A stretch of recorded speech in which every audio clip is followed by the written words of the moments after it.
దేవునికి స్తోత్రం కలుగును గాక.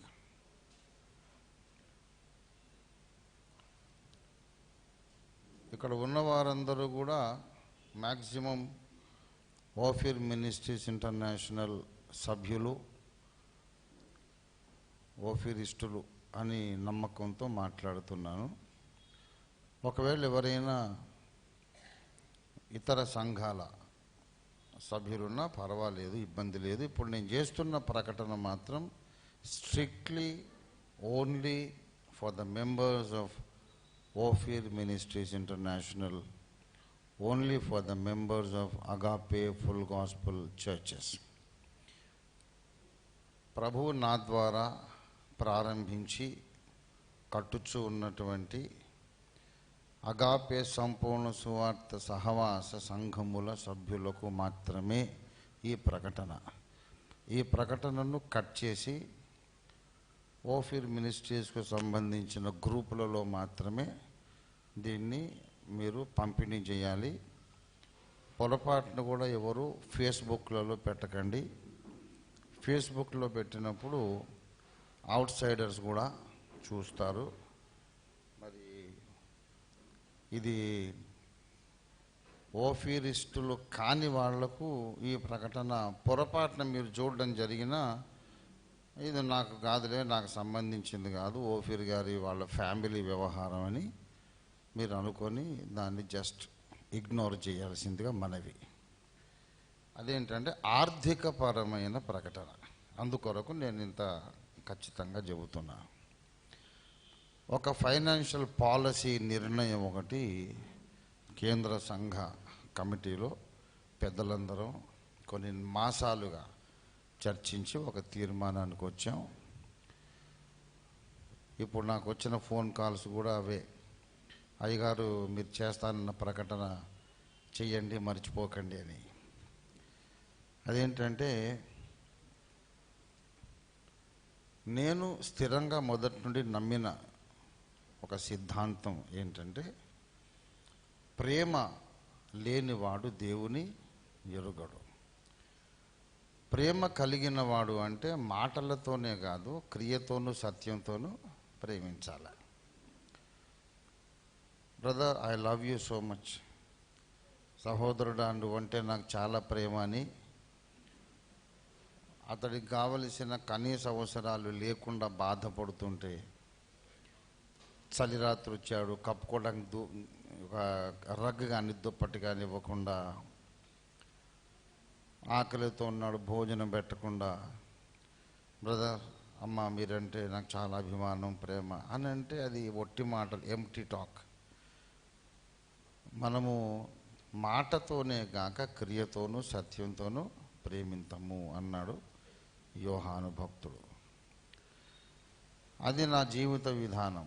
ఎవరికైనా ఏదైనా ప్రాబ్లం ఉంటే వెళ్ళి ఇన్వాల్వ్ అయిపోతాను అంతే. ఎవరైనా నాకు సమస్య చెప్తే,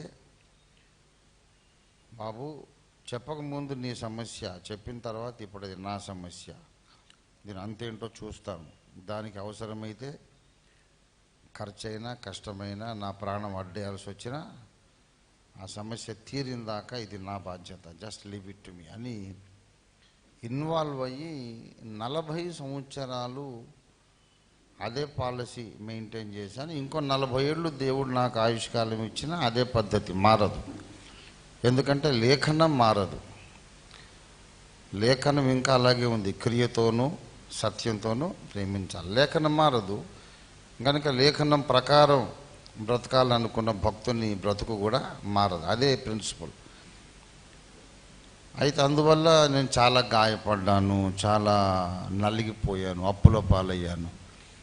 అలాగా నా మీదకి వచ్చి పడ్డది 5 కోట్ల అప్పు. 15 సంవత్సరాల వరకు నేను అసలు ఒక పూట, రోజుకు ఒక పూటే భోంచేసా, ఎక్కడ ఆస్తులు కొనుక్కోలేదు. మరి 5 కోట్ల అప్పు ఎందుకైంది? పేకాట, జూదం, తాగుడు ఇటువంటివి లేవు. ఎప్పుడైనా ఒక ఛాయ్ తాగుతాను అంతే. ఛాయ్కి 5 కోట్ల అప్పు అయిందా? మరి ఎందుకైందంటే కొన్ని వందల కుటుంబాలను దేవుని కృపను బట్టి నిలబెట్టగలిగాం. ఇంకా లాభం లేదు, బ్రతికే అవకాశం లేదనుకున్న కుటుంబాలను ఆర్థికంగా ఆదుకొని ఒక లైఫ్ ఇచ్చాము, నిలబెట్టాము. అది యేసయ్య చేసిన పని కనుక 5 కోట్ల అప్పయింది. ఈ సంగతి నా పిల్లలందరికీ తెలుసు. అయ్యగారు ఇతరుల కొరకు నలిగిపోయాడు తప్ప ఆయన సంపాదించుకున్నది ఏమీ లేదు అనే సంగతి 100% ఓఫీరిస్టులందరికీ తెలుసు. కాబట్టి అందరూ కలిసి వచ్చి ఒక ఉదాత్తమైన ఆశయంతో ఒక ఉదాత్తమైన కార్యక్రమానికి శ్రీకారం చుట్టారు. ఒక 4 మాసాల కిందన ఈ నిర్మూలన ఎప్పుడు ప్రారంభమైంది? అసలు ప్రపోజల్ నవంబర్ అంటే ఇప్పుడు 5 నెలలు. అప్పుడు నిర్మాణము 40 ఏళ్ల కిందట స్టార్ట్ అయింది. అప్పుడు నిర్మాణ కమిటీ నేను అధ్యక్షుని, దాని ఫౌండర్ ప్రెసిడెంట్, మొత్తం అందులో నేను చపరాసి క్లర్క్ అంతా నేనే రాజు, నేనే సెక్రటరీ, నేనే ప్రెసిడెంట్, అంతా నేనే. అయితే అప్పుడు నిర్మాణ కమిటీకి విరోధంగా దీన్ని సరిచేయడానికి, పరిష్కరించడానికి, విరోధం కాదు కానీ పరిష్కరించడానికి ఒక 5 నెలల కిందట ఒక ఉద్యమం స్టార్ట్ అయింది. అప్పు నిర్మూలన చేయాలి అని.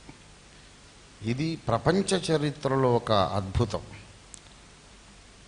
మా ఆత్మీయ తండ్రికి ఇంత ఆర్థిక భారం ఉన్నది, మేమందరం కలిసి ఆయన మీద ఉన్న భారం తగ్గిస్తాము, ఆయన మాకు కావాలి.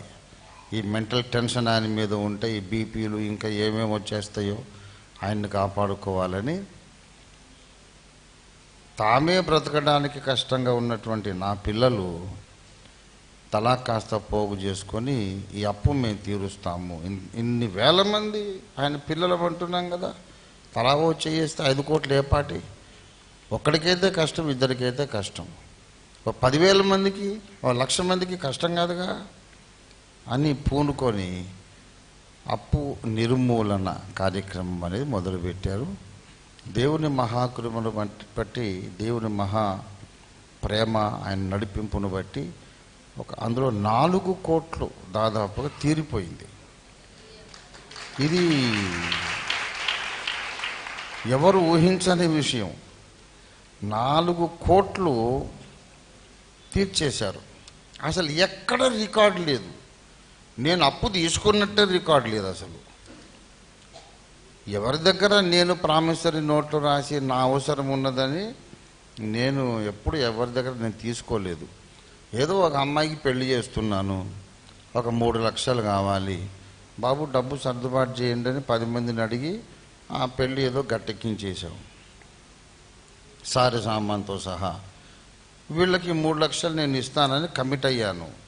నేను బాండు రాసి ఇచ్చిన దానికంటే 1,00,000 రెట్లు విలువ ఇస్తానని చెప్పిన నా మాట. అలా కమిట్ అయింది 5 కోట్లు తప్ప ఎక్కడ ఒక అక్షరం ముక్క లేదు. బాబు ఐఎమ్ సారీ అనేస్తే ఎవరేం చేయలేరు. కానీ ఓఫీర్ అన్న అలాగన్న దినాన సూర్యుడు తప్పక పడమట ఉదయిస్తాడు, నాట్ ఆన్ ద ఈస్ట్ అని అందరికీ తెలుసు. ప్రాణమైన పోతుంది కానీ ఆయన మాట మాత్రం తప్పడు అని అందరు నమ్మారు కనుకనే ఫోన్ల మీద ఇచ్చేశారు. ఎంతైనా మంచి పనికి అడుగుతున్నారు అని. అలాగైనటువంటి 5 కోట్ల అప్పు 4 కోట్లు తీర్చేసి ఇప్పుడు ఇంకో ₹1,00,00,000 ఉంది.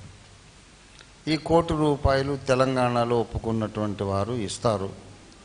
అది ఎందుకు ఇంకా పెండింగ్గా ఉందంటే, ఒక 3 చోట్ల ఆస్తులు ఇచ్చారు, ల్యాండ్ కానీ ఫ్లాట్ కానీ ఇల్లు అటువంటివి అమ్మి తీర్చాలనుకుంటే సరైన రేట్ రావడం లేదు, అమ్ముడు పోవడం లేదు, ఇలా జరుగుతూ ఉన్నది.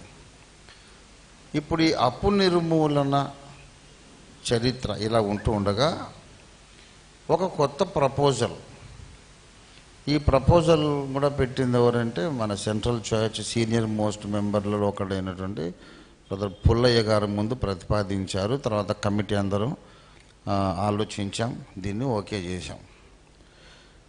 ఏంటంటే అసలు ఒక్కొక్కరు ఇన్ని లక్షలు తీసుకురండి, ఇన్ని లక్షలు తీసుకురండి అంటే కష్టమయ్య గారు. ఇలా చేద్దామని brother Pullayya, the credit goes to him, అందుకని నేను పేరు కూడా చెప్తున్నా. ఓఫీర్ గారు నా ఆత్మీయ తండ్రి అనుకున్న వాళ్ళందరూ ఒక్కొక్కరు ఒక్కొక్క 100 రూపాయలు. ఇప్పుడు సేవకులు కాదు, విశ్వాసులు. ఒక 100 రూపాయల కస్టమర్ నేను మీ ఇంటికి వచ్చాను అనుకోండి, నాకు టిఫిన్ బెటరా ఏమండి? ఒక పెసరట్టు ఉప్మా, ఒక ప్లేటు వడ, ఇటువంటివన్నీ పెట్టేస్తే ఒక 100 రూపాయలు అయిపోతుంది. పోనీ ఒక 200, 100 మినిమం అనుకుందాము. సరే భోజనానికి వచ్చాను అనుకోండి, మీరు నాకు ఏం చేస్తారు? ఇంత మజ్జిగ చారు, ఇంత రసము, పచ్చి పులుసు పెడతారా? తప్పకుండా చికెను మటను పెట్టాలి అయ్యగారికి అనుకుంటారు. దానికి దాదాపు 400-500 అవుతాయి.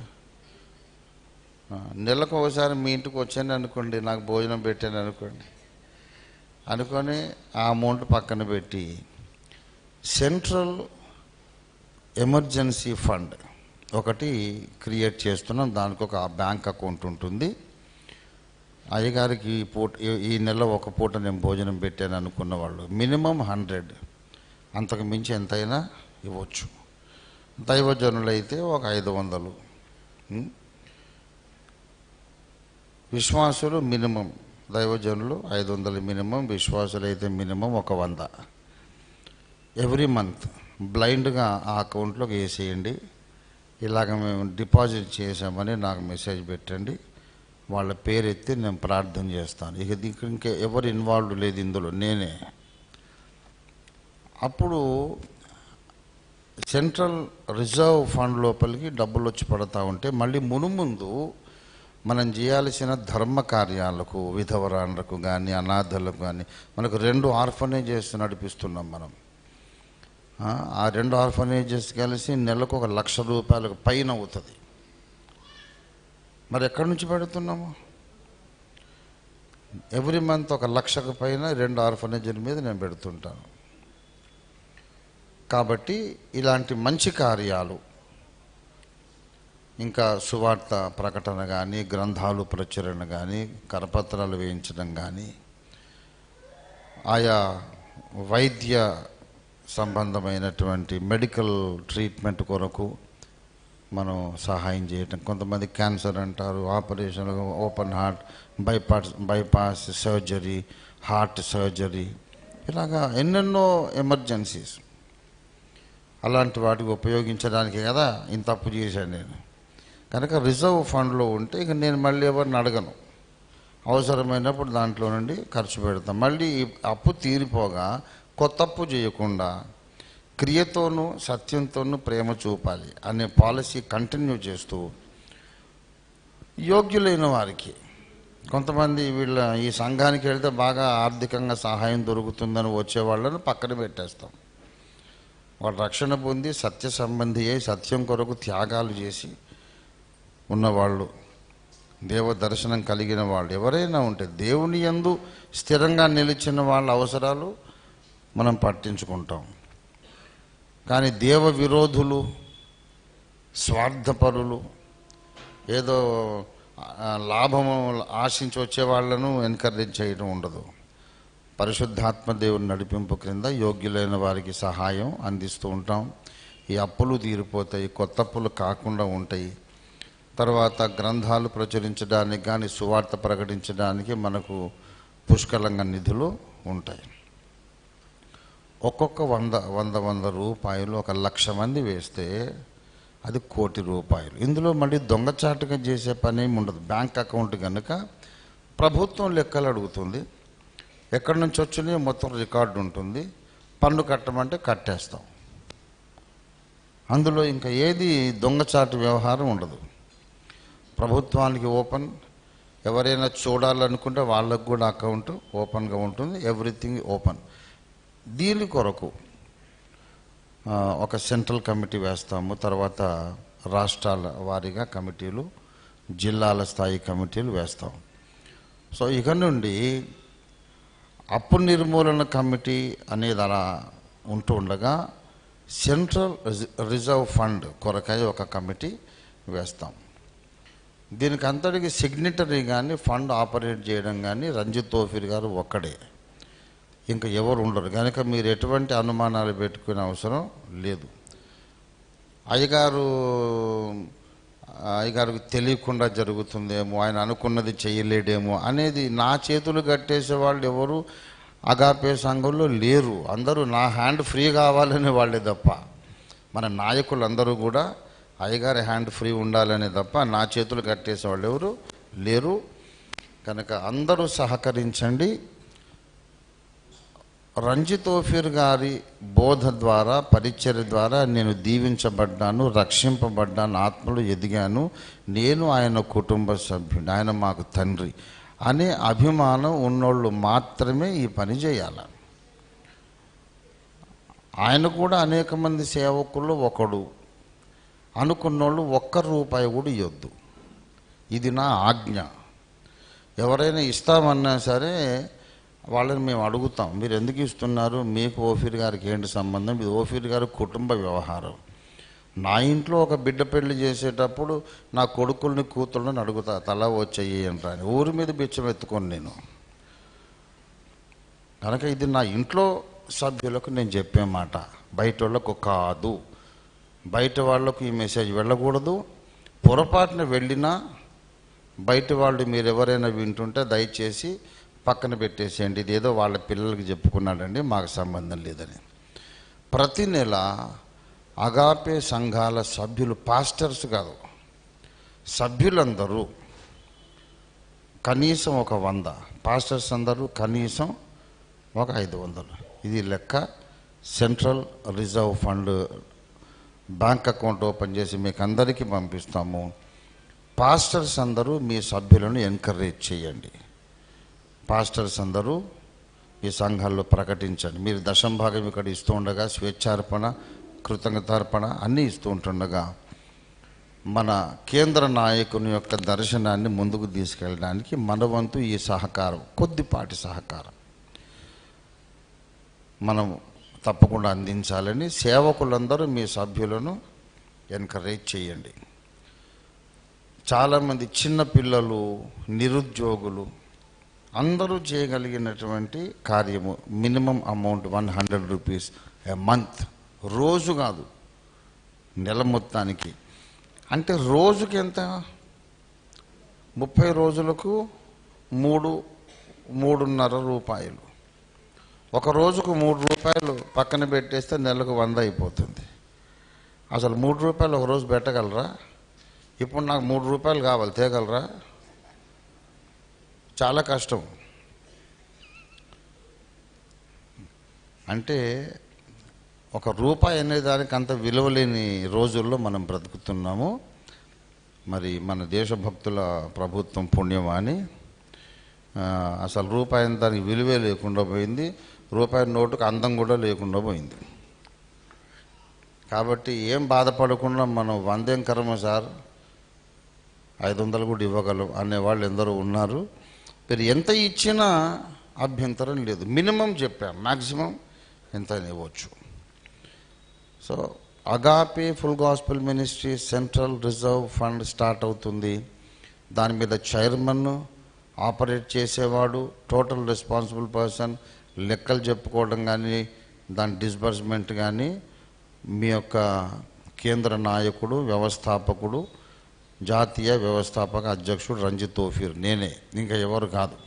మిగతా సహాయకులు, కమిటీలు ఉంటారు. ఈ మెసేజ్ మొత్తం ఓఫీరిస్టులందరికీ వైరల్ అయ్యేటట్టు, అంటే వైరస్ వచ్చేటట్టు కాదు, ఈ అసలే కరోనా వైరస్ అని చెప్పేసి భయపడుతుంటే మీరు వైరల్ అంటారు ఏంటంటే, ఇది కరోనా వైరస్ కాదు, ఖుదాకే లియే కుచ్ కరోనా వైరస్ ఇది. మీరందరు దేవుని కొరకు ఏమైనా చేయండి, కుచ్తో బి కరోనా అనే మెసేజ్ను మీరు వైరల్ చేయండి. మీకందరికీ